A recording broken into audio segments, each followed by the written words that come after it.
Hey guys, welcome back to my channel. In today's video, I am going to show you how to connect Steam to PS5 step by step. First, launch the supported game on your PC through Steam. If your Steam account is not already linked to a PlayStation Network account, the game will automatically prompt you to connect them when it starts for the first time. On the screen, you will see a QR code along with a web link that takes you to the PlayStation Network login page.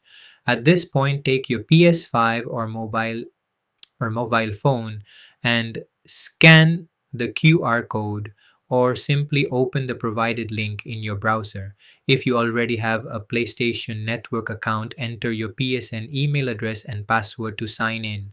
Once logged in, follow the on-screen instructions to approve and link your Steam account with your PlayStation Network account.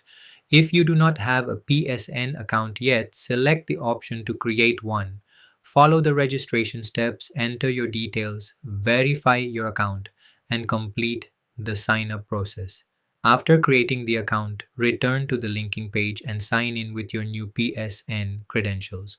Once the process is completed, your Steam account and PlayStation Network account will be linked successfully. You can then continue launching and playing supported games without needing to repeat the setup.